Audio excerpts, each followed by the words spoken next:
realm we're not supposed to. That's it. Okay. Next week, God might get upset. Okay, no, don't get upset. Okay.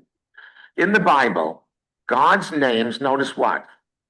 And by the way, I'll give you a copy of this later. I'm going to just read it because I think it really sums. It's called The Names of God in the Hebrew Bible.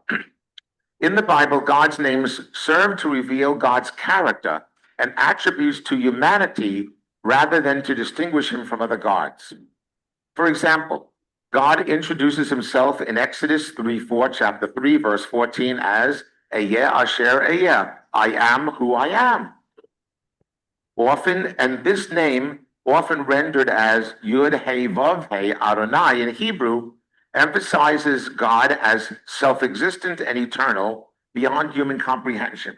Because you say, it begs the question, I am what I am. What are you? Duh, you haven't told me anything at all. Other names like El Shaddai, which is on the list, God Almighty, Elohim, emphasize God's power and sovereignty, helping believers understand God's nature and qualities. So we learn about God from what? God's names that is given to him sometimes by God himself. It says very much so in the book of Exodus. A lot of this has to do with Moses, who interacted with God in such a fantastic way, experienced way, is that God said to him, I was known to your ancestors as one way, but to you I am going to be known as another way. I was known to your ancestors as Adonai, but to you I will be known as Elohim. So what is, even God sometimes will say this to us, but most of us won't hear it from God. Most of us, unfortunately, do not hear God's voice speaking to us and saying, God, who are you? What are you? We won't hear something coming back to us, but we will know of God as we experience God. And the tradition teaches this to us in a very powerful way. And what is that? As it says in the book of the Bible and Torah, and certainly Eric knows this because we've talked about this a lot of times in various classes that he comes to. And that is, he who sees God face to face will surely what, Eric? Die. What does that mean? Well, you could say, what does that even mean, seeing God face to face? I mean, I'm looking at Janice face to face. This is face to face. Where is God? Because that's the other challenge that Judaism creates for us, a real challenge. Going back to ancient times, what is, I believe it is the third commandment, you shall not make any graven images of anything in the heavens above or on the earth below. So we worship an invisible God. If I said to you, and God is here, you'd say, where? God is here, where? Okay, so that creates another challenge for us. And this is one of the reasons why, of course, going back to ancient times as well as today, it's much easier to have a statue to pray to, because at least you're looking at something. Whether it's a statue in a Catholic church, Judy and I were in the hotels, we were in Rome this past summer. There's statues everywhere. Oh my God. And you see people, and we went to St. Peter's Basilica, and you see people standing in front of these most magnificent statues of saints, and also, of course, the Pieta was there with Michelangelo's thing there. I mean, small statue indeed, okay, imagine we had something like that here, okay? We do have the beautiful Hope in front, but it's not Michelangelo. Okay, but anyway, people, now the question becomes, are they praying to that statue, or is the vehicle a source for their prayers to, obviously, the God who's greater than the statue? Obviously, that's the explanation. But you're looking at something. You could touch something, theoretically, if they would let you. They wouldn't let you, obviously, touch it. But theoretically, you could. The same thing, by the way, in other religions. I mean, not even talking about pagan religions and statues. I mean, pagans, there's worship of trees and there's different water, there's worship of water and all kinds of physical objects in the world. And why in ancient times? Because they depended upon these things. They were their gods. But also, guess what? Same thing in Buddhism. If any of you have gotten to Zen Buddhism or Buddhism, there's pictures of deities all over the place. Everywhere there's a deity picture. So it gives you something to focus on. And we as human beings are very physically oriented. We want to touch something, we want to feel something, we want to smell something, we want to eat something, we want to see something. And in Judaism, we're very frustrated in that way. And so what the rabbis did, which was kind of amazing for them to do that, was they created rituals and ceremonies. So when I put my tefillin on in the morning, I put a talit on in the morning, when we light Shabbat candles, when we eat matzah, when we shake the lulav and etrog this week. I'm sorry we can't be in the sukkah today, but it's I think the other day it worked out very well. It rained and I was totally dry in that sukkah, but I don't know if today's it's a little tense out there. But the fact that would be a real miracle. Let's go. Okay, we'll see what that happens. But the fact is, this is the challenge of Judaism. And so in a sense, when God said to Moses, Eyeh asher eyeh, I will be that what I will be for whom? For you. I am everything. But the way you perceive me is the way that you will what? Know me. I'll talk more about this next class, and we did talk about this last year when we learned about Maimonides and his 13 principles of faith. And very specifically, Maimonides was very, very exact in what is called negative theology. And that is, we cannot know who God is. So we might as well go home now. That's the end of this class, okay? We only can know what God is not. Okay? In other words, I know what God is not. God cannot have a body because a body will deteriorate, will die, will disintegrate, and whatever, all those things. God cannot have a body. God cannot be of a physical substance. When it says in our Bible, in our Torah, in Genesis, God, v'naseh Adam b'tselem, when we will make God in our image, it doesn't mean that God has a mustache and wears glasses. Because why? Number one is God doesn't have face, so therefore he doesn't have a facial hair. And certainly God doesn't need glasses, because if God did have eyeballs, which God doesn't have eyeballs, they'd be perfect and God wouldn't need glasses, okay? But the fact is that we know what God isn't. We know God is not a physical being. We know God, children in school quite often would say to the teacher when you talk about God, who's God's mother, okay? Who's God's father? Now you see in Christianity, they're able to answer that question, okay? Christianity has established itself to give an answer. Okay, but in Judaism, the answer is no. God never had a father and mother because God always was and is and will be. But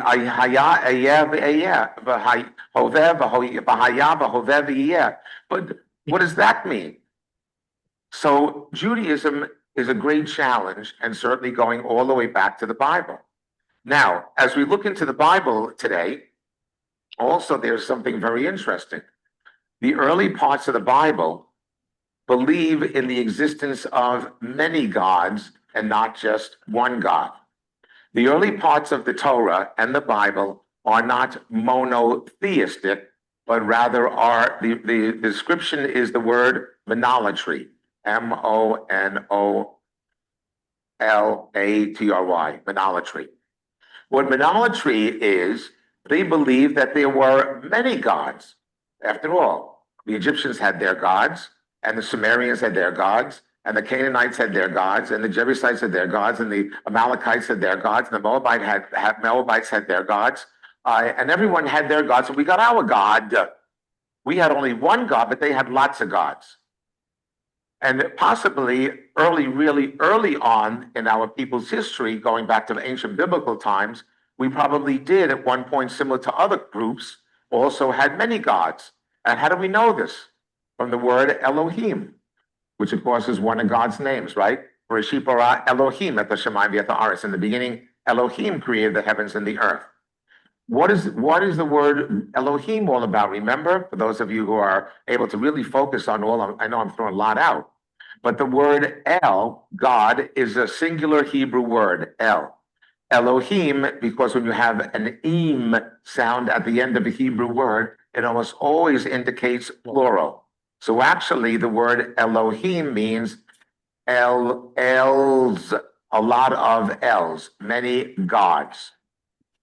So most scholars believe that in most ancient times, we just like all the peoples around us, Egyptians, Phoenicians, Amalekites, Moabites, Jebusites, Hittite, all of them, we also believed in one God, many gods. But then it was that there was this guy, Abraham, okay, who came along and said, guess what?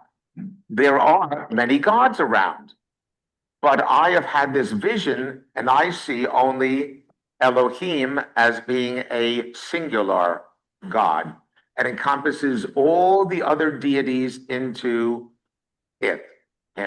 Okay, don't get hung up on pronouns. Okay, so into him.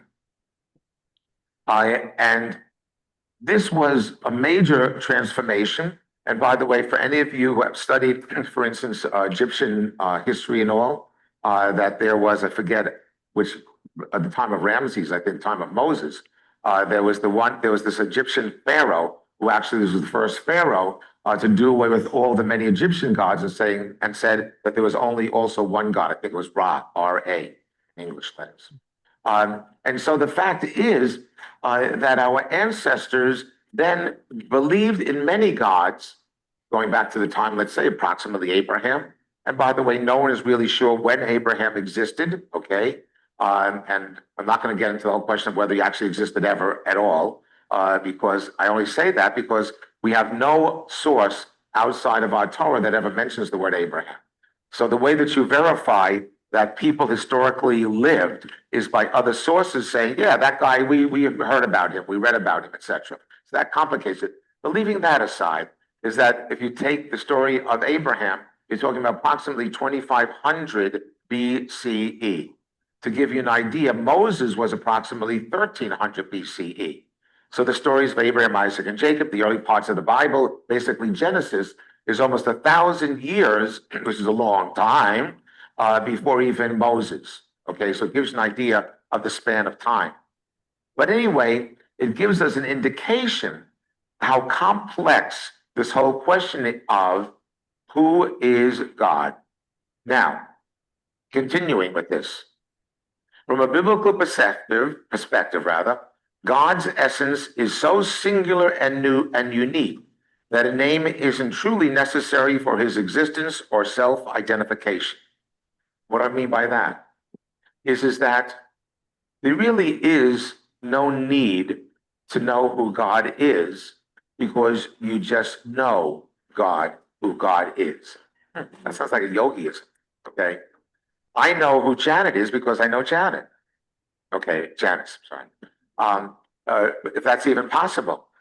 I know I'm throwing in something from totally left field, but in this class that a marvelous teacher that I used to have online classes, and Orthodox, probably Chabad, and his students asked him, when the Messiah comes, when the Mashiach comes, which is a very important part of Jewish theology, which we'll talk about probably next time, because it doesn't really occur in the Bible as such. And when the Messiah comes, what is it going to be like? And some people think there will be no sickness, there'll be no death. These things you can find in the Bible, in the rabbinic literature, Kabbalistic literature.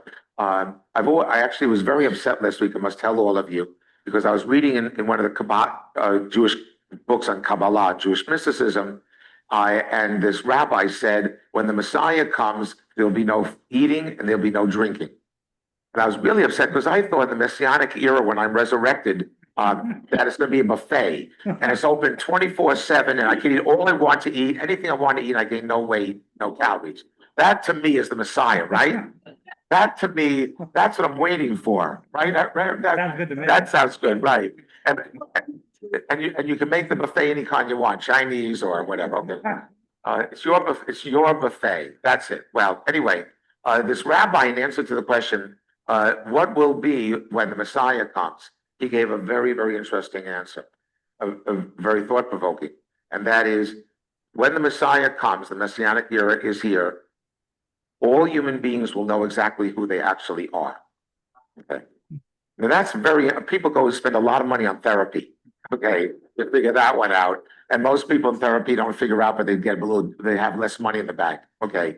That's a heavy question. Who really are you? When the Messiah comes, you're finally going to know that. In other words, guess what? Just like these 71 names of God, is the fact that the names are our descriptors of God's being in relationship to us as human beings. The same way is all of us interact with each other based upon previous experiences, okay? And the same way is that we react upon each other as well as titles are concerned as well. Our names, our titles do affect the way people react to us. And in the Messianic era, we're not going to have titles anymore. Whether it's rabbi, whether it's doctor, whether it's lawyer, whether it's Indian chief, okay? Your names won't matter anymore. You'll just be whoever you are. Well, in a sense, ultimately the same thing will be with God. Because from the very beginning of our tradition, we have some sense of God, but we really come away from the Bible with all these different feelings of God, but they're all based upon our experiences. And ultimately, as you'll find out next week, that's what the tradition, because next week will be the rabbinic period when the prayer book is formed, and the book of our communication with God, and how do we speak to God. But the fact is, then we will be able to have that sense of the divine being as being who we experience God to be. And it doesn't matter what Janice's feelings are or Shelley's experience of God are. You can't say, well, this is God. And Shelley says, well, no, this is God. And she said, and of course, Janice wouldn't, but she says, well, you're wrong. Okay. With God, that's the whole beauty of it. And by the way, in the third class, when we talk about Martin Buber and Jewish theological existentialism, as it is called, it's based upon experience, and that's the beauty of who actually God is, who any of us is. If you think about it, who are we? The answer is basically, I am who I am. Okay. I wish I knew the words and I could sing it properly, but there's that great song from La Cage. Okay, I am what I am. Yeah, right. We're not the story, okay, and about this guy who's gay, and and as he's singing the song, he's putting on the makeup because he's trans, and he's a man putting on a woman's costume. But the fact is, it doesn't matter what costume you wear, it doesn't matter what your title is. But the same thing, guess what, with God? Janice, you had your hand up? No. Okay. But the same thing with God. So let us continue then. Any questions so far? You following along? No one's lost in all of this. Wow, good. Okay. Okay, now, continuing. Okay. He is the creator. In Judaism, one of the ways we experience God as God is what? Creator. Okay. And that is why, notice, the name for God as creator is quite often Elohim. Now, in English, Elohim is translated as what? God. Okay. The word Adonai is translated as what? Lord. What? Lord. Okay. Of course, again, some people have problems. The Lord is a masculine word, and some people, the new one is ruler or something. But it's the guy who is in what? The God who is in charge. Okay. Okay. So he is the creator, the source of all being, and therefore stands outside the limitations of human language and identification and classification. We can't identify who God is because who he is beyond all identification. Otherwise, he ain't God. He's me. The same thing as you can't classify him. I mean, after all, I'm a human. I can say that. I'm, in terms of these classifications, I am Caucasian. Okay. We can come up with different classifications based upon the categories that we're interested in. But God is beyond, because guess what? God is beyond all classification. Because the minute you do that, what is God in terms of our belief system? God is infinite. One of the great challenges of not only to Judaism, but all religions, all of them, even the polytheistic religions, and even the paganisms and stuff, okay? The great challenge is, if God is God, God is infinite, transcendent. This word's going to come up, especially in the third class, about the transcendent being of God. But the fact is, I cannot experience the transcendent God. It's impossible. And by the way, another thing we're going to go into in the last class, of course, is Abraham Heschel, who was very well known about this whole thing about the transcendent, or the wow experience. Because basically, as my teacher Eugene Borowitz, he should rest in peace, taught me, he would say, God is wow, the transcendent God. Wow. Okay. How many of you have been to the Grand Canyon? Okay. Okay. Any of you has any one of you gone up in a spaceship yet? You know, those things for $600,000 for 11-minute ride or something? Anyone here gone up in there? We do need a new roof, so please see any wherever Mark went, yeah.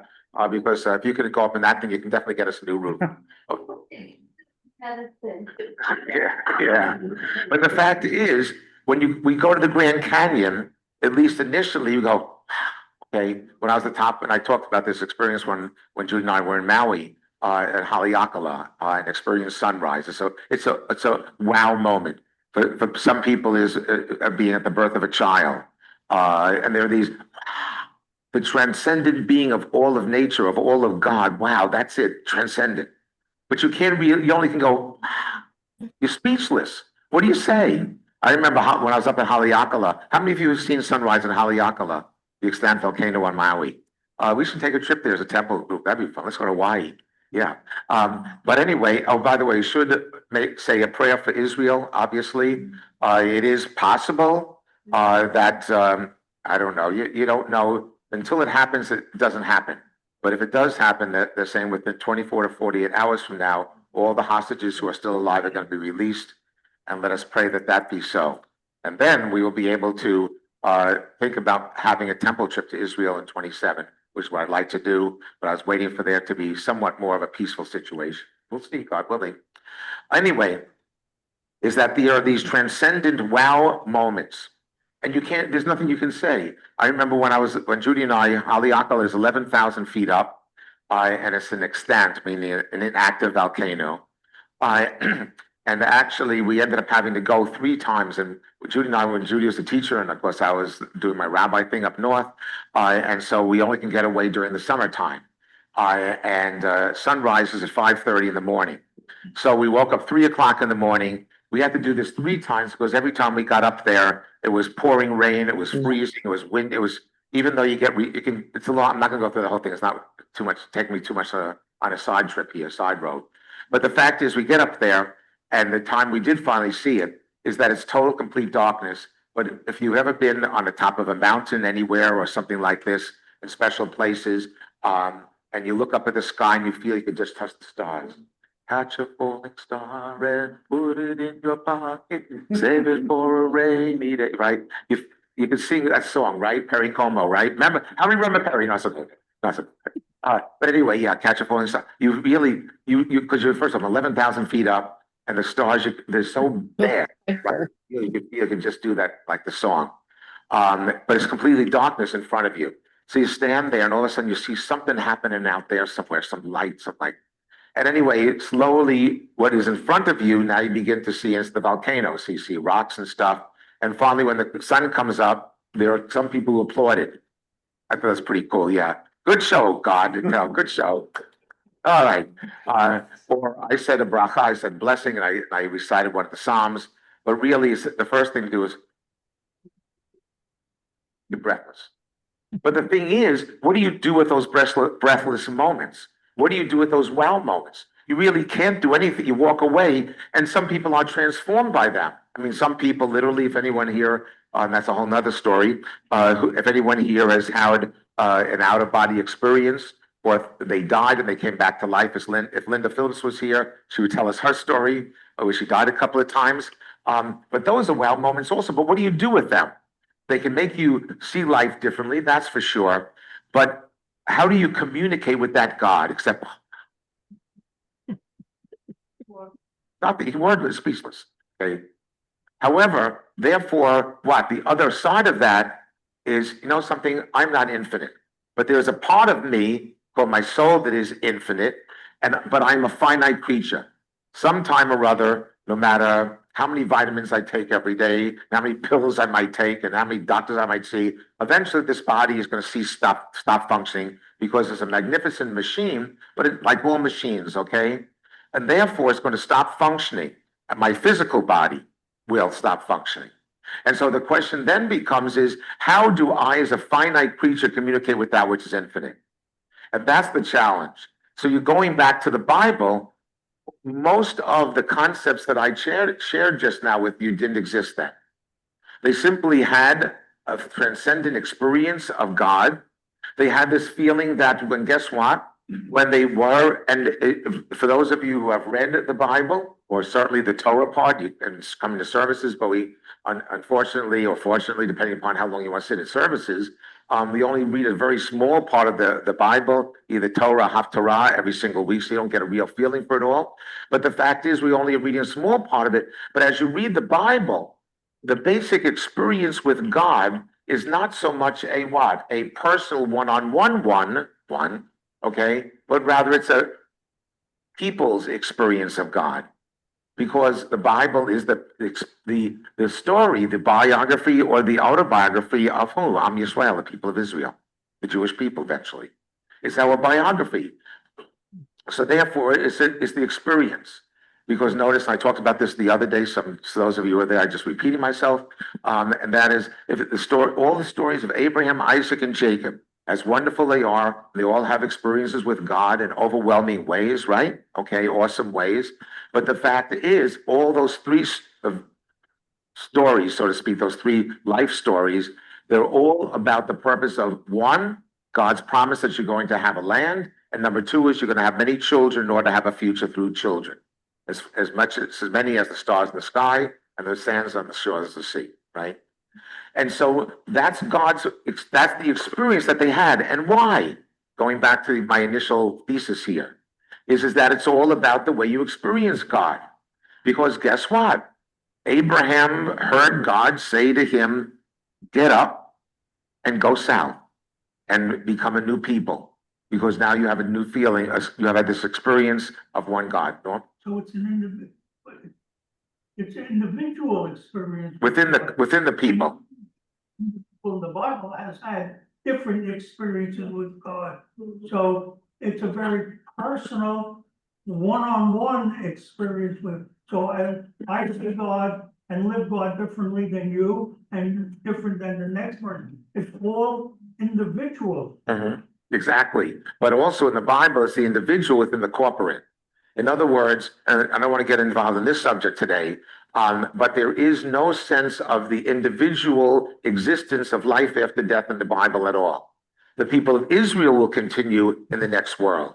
But the individual person does not exist yet as an entity until actually very much affected by Greek philosophy and thought.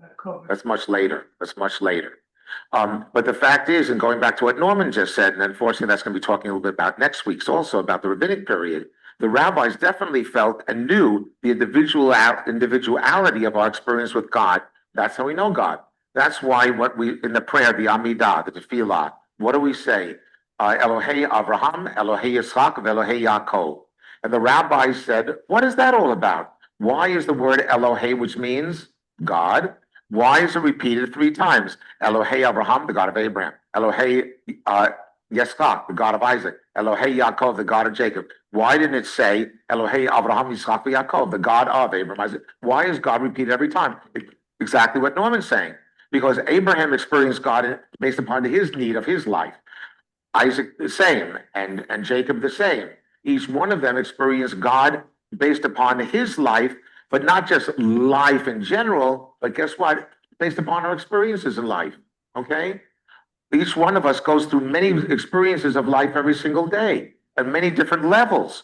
And every single one of them, and that's the beauty, and I hope one of the things that I hope you'll take away from today is the feeling that, something didn't really learn anything more than I knew before about the biblical view of God, except to know that, guess what? The biblical view of God, it's like living with Judy. It's fluid, okay? It's with whoever, okay? It's living with another human being, right? Yeah. Every single moment is a different experience. The person is still there, hopefully, God willing, but the fact is you have different experiences, and you begin to, the same way, notice in what it says in the Bible constantly, our God is Elohim Chayim, Chayim, living, and the adjective comes after the noun. God is a Chayim Elohim, a living God, which means if we're living and God is living, then God is living with us and experiences all the ups and downs. So yes, when I was on the top of Haliyakam, I said, blessed is the Lord our God who created the heavens and the earth. That was my experience. But guess what? When I was with someone dying, Sloan Kettering Cancer Center was with them, then God was what? God was Mirachem. God was the comforter. God was the merciful one to bless this person, to take this person out of their misery and what they were going through. Oh, 1 second, let me give you a microphone. You have a microphone? Oh, yes.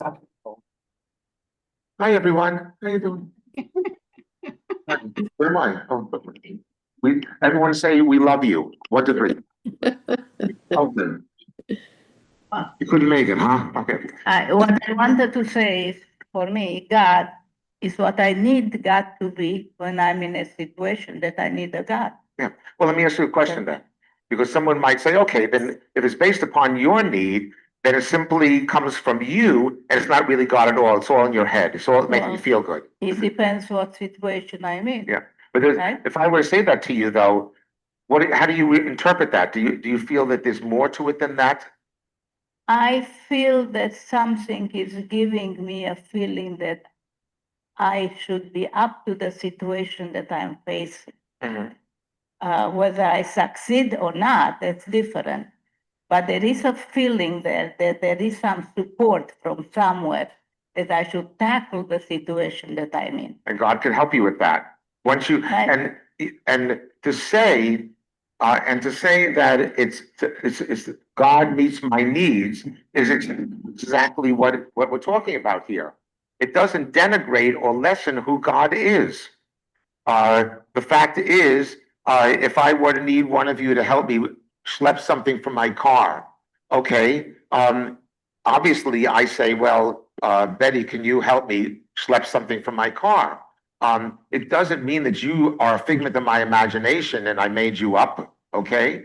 One of my cousins, some of you might have, I'm not putting this down, had an imaginary friend when he was growing up. He called him the Gome, I think it was, okay? He had an imaginary friend, and he would talk to his friend. He became a lawyer, of course, later on.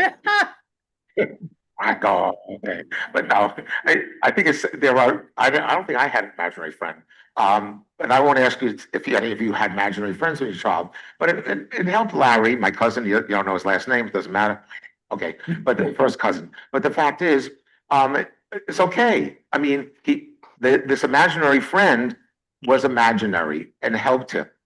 But the beauty of God is not only imaginary, but rather is a reality. You might say, what is the difference between them? Well, the Gome hung out with Larry, he talked to Larry. It really didn't do much for Larry, except he felt alone, obviously, and it helped him to overcome that aloneness. However, God, according to our tradition and going back to the Bible, is able to do things. And even more than that, is that, well, as I will quote a Sufi mystic, okay? I don't remember his name, but there's a marvelous book if you're interested in Sufi mysticism, which is a mystical form of Islam.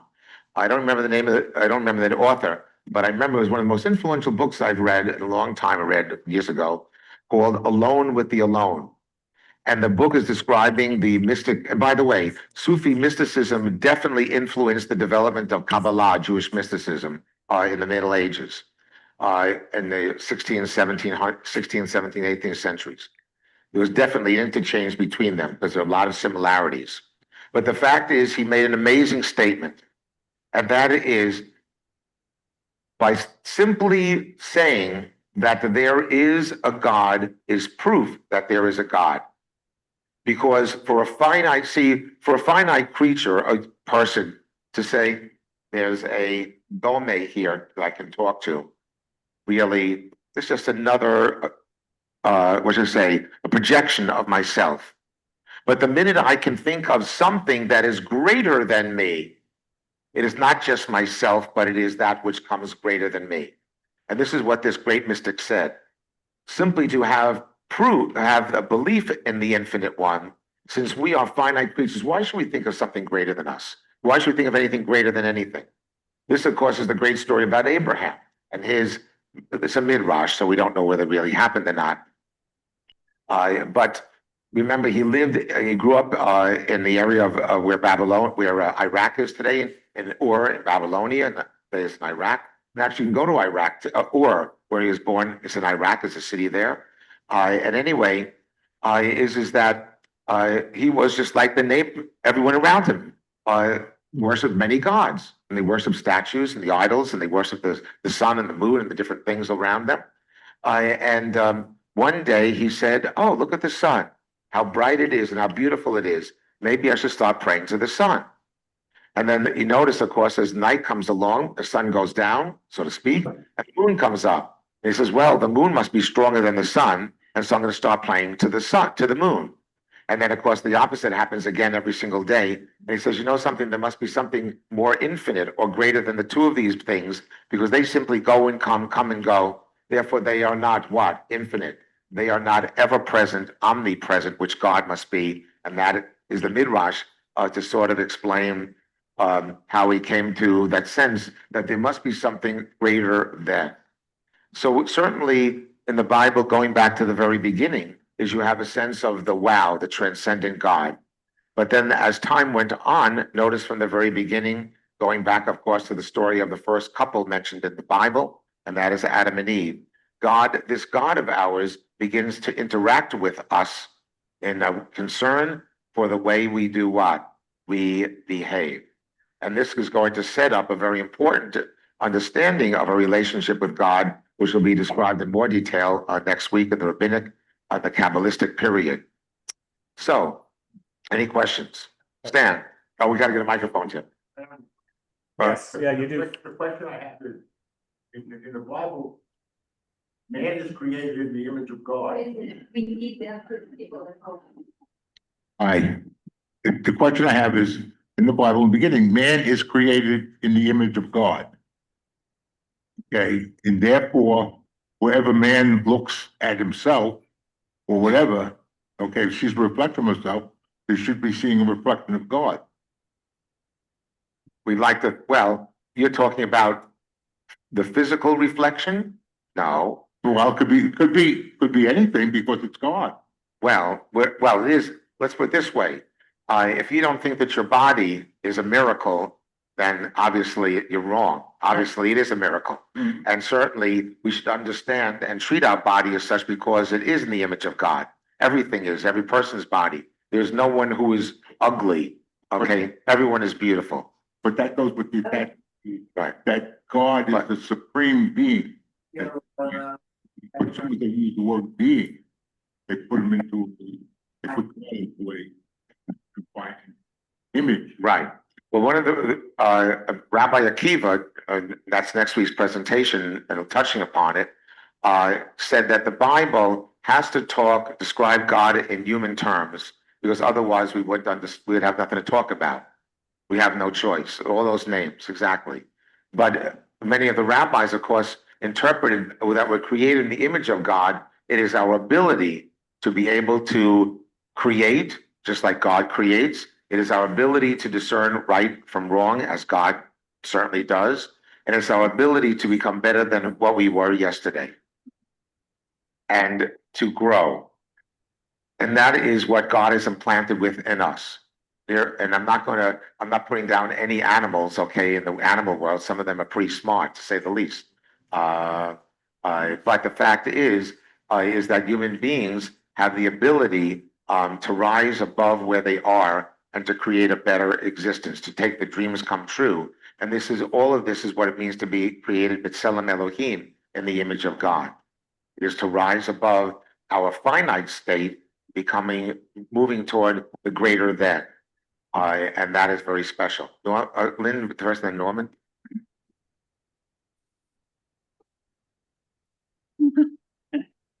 There's another perspective. We have hopefully an individual relationship with the Holy One, but as the Jewish people, the communal relationship sometimes starts first and grows in order for us to eventually have that individual relationship with the Holy One.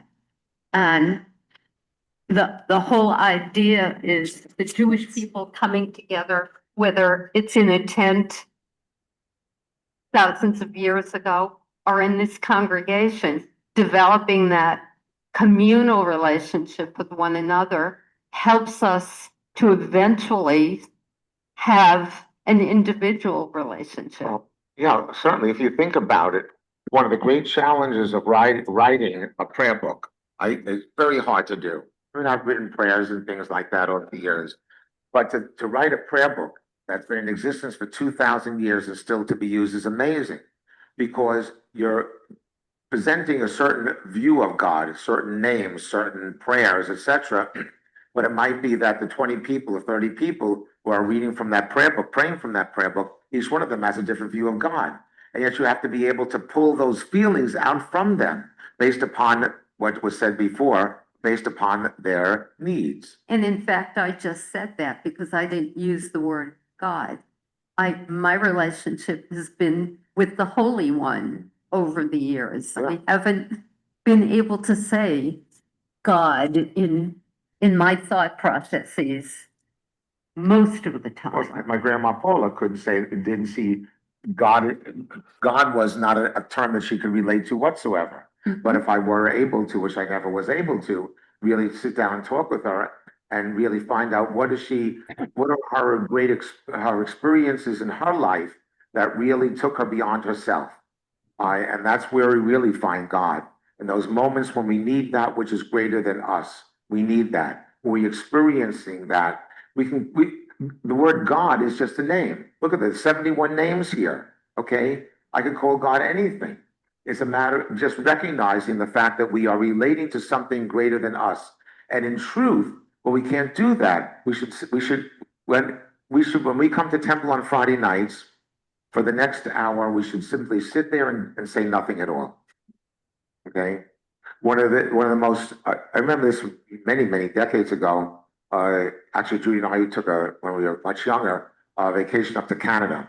And there was I don't think it was a cathedral, but a church, St. Anne de Beaupré, in the Quebec province, right? Magnificent. And what was impressive about it was there were no seats, no pews, no nothing. They stood for their services, okay?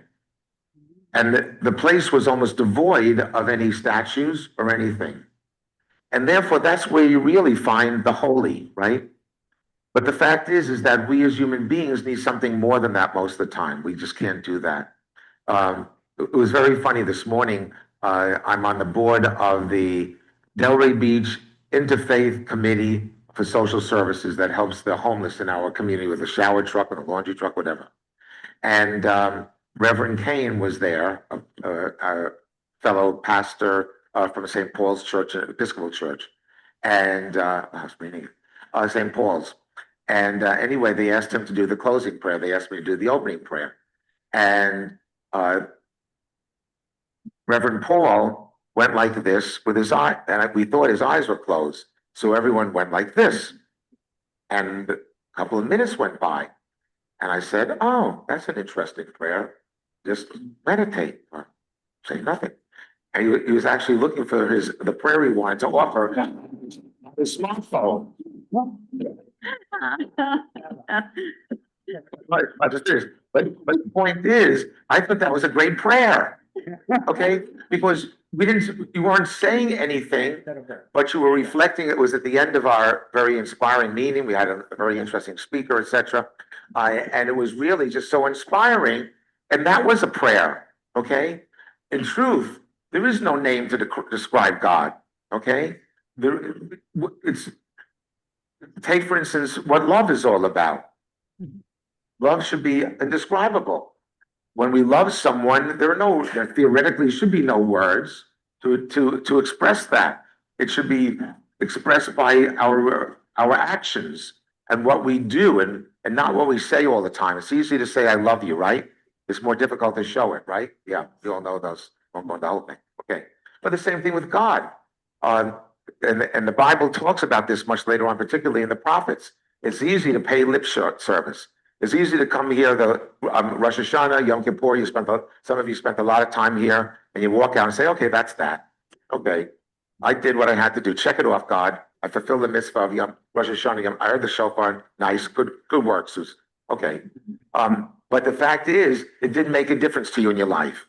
Okay. That's what God would call lip service. Okay, so the fact is, if God is going to mean anything, and notice, all of the people in the Bible, and this is what I want you to ask yourselves as you try to get home with this. Oh, God, enough of that water up there. Okay, start it up again. But the fact, everyone be safe. But the fact is, as you're leaving here, notice what I think the power, if you were to say to yourself, what did you learn today about the biblical view of God? It is that God is experiential. They experienced God. And the sad part of it is that so many people say, oh, miracles only happened in biblical times.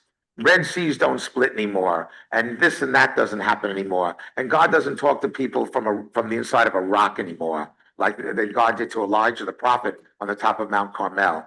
Okay, if you remember that beautiful story, Elijah was being pursued by Ahab, the king of Israel, and his wife Jezebel, because they were worshiping idols. And Elijah, Eliyahu, said, God is going to strike you dead. I'm going to get the prophets together, my prophet people, my group here, and we're going to make sure that bad things happen to you. God is going to curse you. And Ahab was really out to get him. Basically, he's going to try to assassinate Elijah. And Elijah finds himself in a cleft of a rock in Mount Carmel, and he's hiding there from Ahab and his wife Jezebel, who want to kill him. And do you think he's scared? Sure, he's scared. He's a person of faith, but guess what? Even people of faith end up getting killed and dying, as we all know, okay, in ancient times as well as to this very moment in time. And so all of a sudden, he hears this large thunderclap, and he doesn't hear anything. And then all of a sudden, there's an earthquake and a shaking of the earth. And then what is it? He all of a sudden hears God in a still, small, quiet, soft voice speaking to him and telling him that everything's going to be fine. Eric, So, does, microphone. no, I'm right here by the, I don't need it here, I'm right here. Oh. Yeah, they'll hear me, don't worry. So, isn't in the Bible, isn't it Righteous person. much more physical presence? That the leaders of the tribe see God on they go up to the mountain Righteous. and they go up and they see God. God talks to Moses in person, face to face. Yeah, So physical, the actual physical part of God okay, yeah, that's in the Torah. That right. doesn't happen later Well, on. you don't mean physical. God, Moses talks to God face to face. Well, I know that, but what I say was, when you mean physical, it's like God doesn't talk to him from Righteous. like you talk to him from a bush. Yes, he heard something from a bush, right? He had some sense from a bush. He heard something. Well, he puts his Righteous.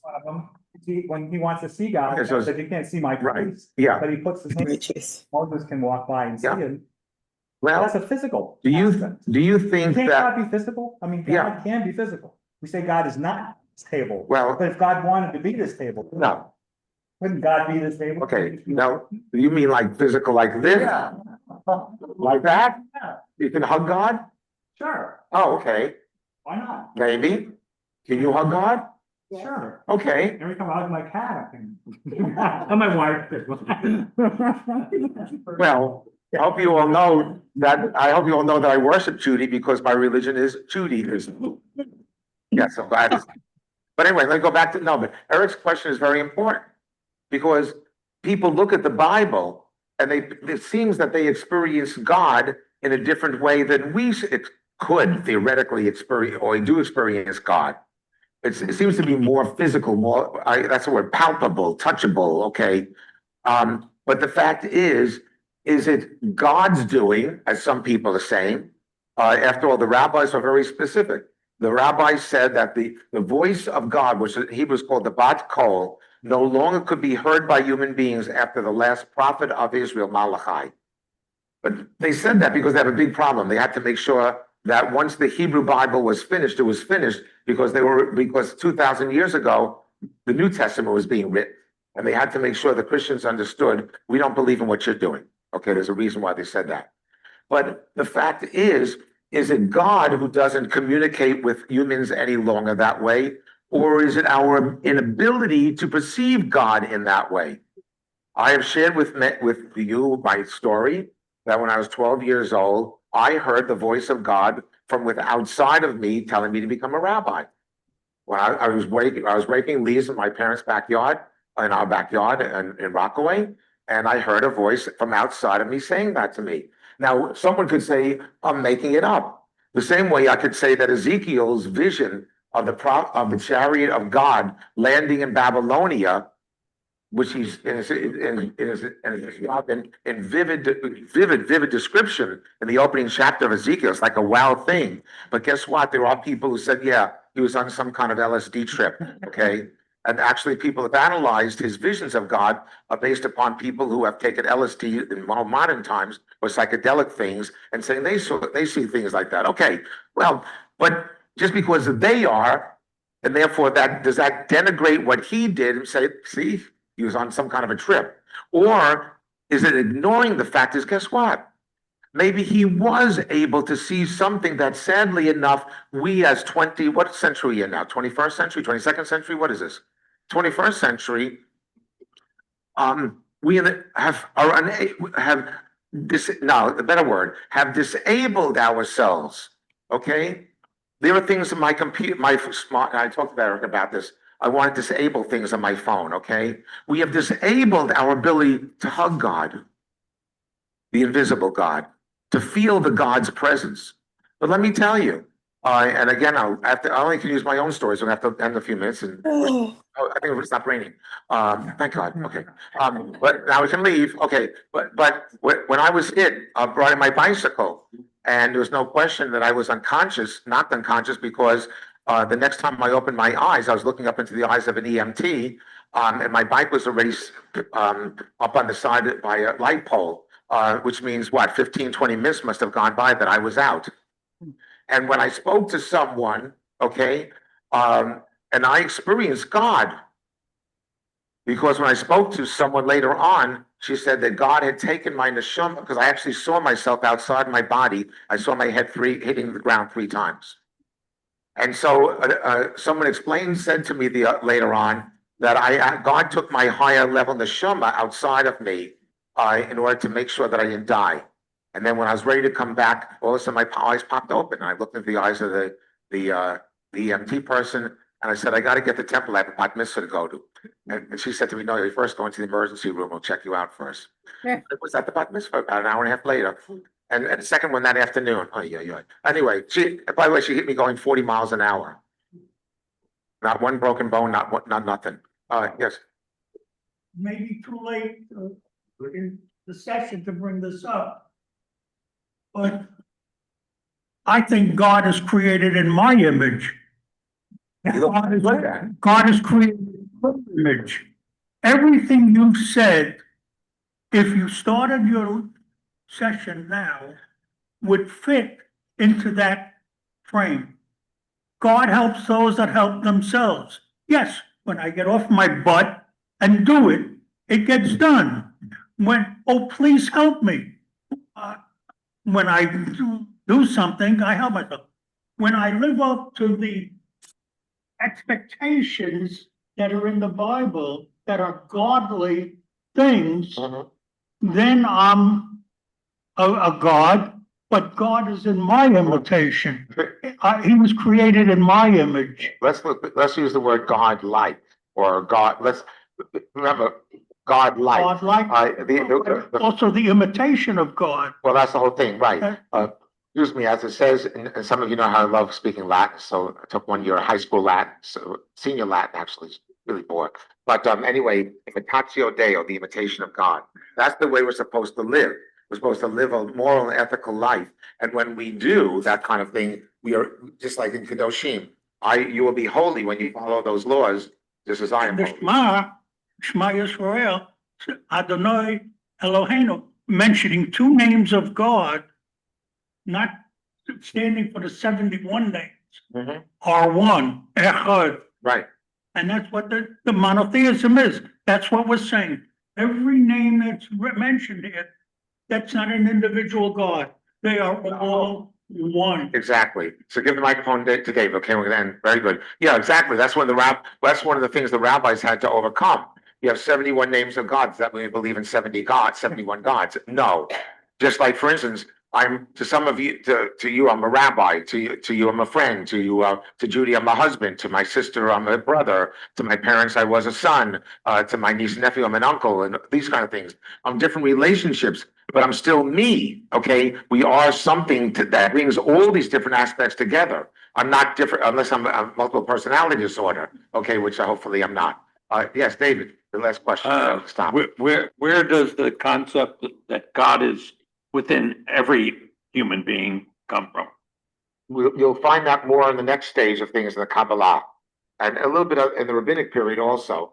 But Jewish mysticism needed to take the transcendent and make it what's called immanent, meaning within us, to bring God closer. Because then, if you can bring down the transcendent into the finite, then the goal is just like the Jewish star reversing the triangles. Then the finite can move up into the infinite. Okay, Janice? Okay. And then we'll end, because it actually stopped raining. I noticed that as time has progressed from BCE, that things have changed in society in the way people have lived, which means whatever happened way back in the Bible is not as present as it was today because of vitamins, of medication, of changing, of all these things. And I think that affects how we feel about Yeah, God. yes, but I would like to say it still is present.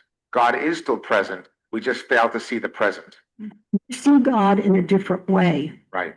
but God is still there. Yeah, God, exactly. Why walk with God every day? Yeah. So that's why what I said, to end this, is that in this biblical idea here, in this biblical idea, Hip-hop mode.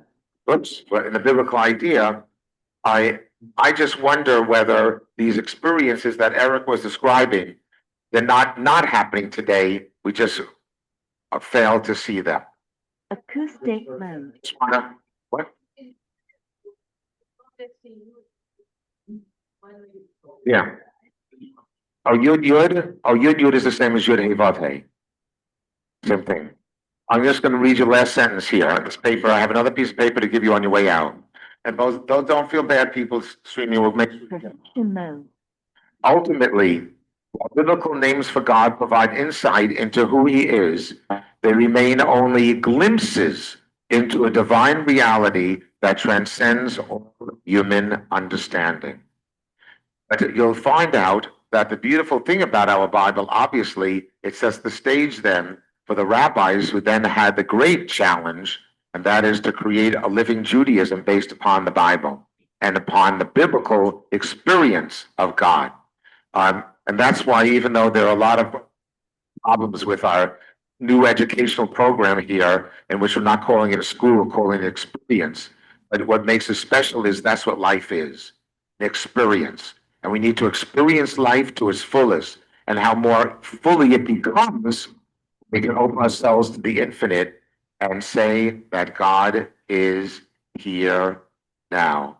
And just like Jacob said, when he woke up from his dream, the dream with the ladder, I did not know that God was here. I did not know that this was Shar HaShemayim, that this was the gate to heaven. Well, I will say to you, this place, this moment in time, is the gate of heaven. Wherever you go is the gate. Are you prepared to open the door? The Bible sets the stage for that. Everyone travel safely. It stopped raining now. Go home. And I'll give these things out to you on your way out, and see you around. Don't forget, service is Friday night, tomorrow at 7:30.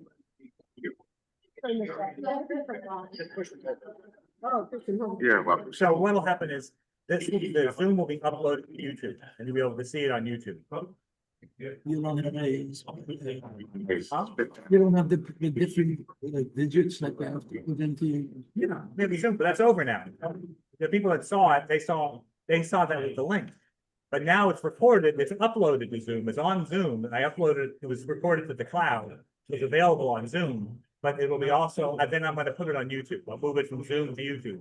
You can see it on YouTube. Okay, listen, thank you. Yeah, but if you want to watch next week's or next week's, No, I don't think so. I'll be here. you'll be here, then you know. But you I don't just need- wanted for the future. Yeah, you'll be able to see it on the internet on YouTube. Okay. I want to say hello to you. Hi, I've seen you on Zoom a couple of times. Right, yeah. Anyway, Okay. I don't know how to do the spy. We stay out of trouble that way. God will reward you.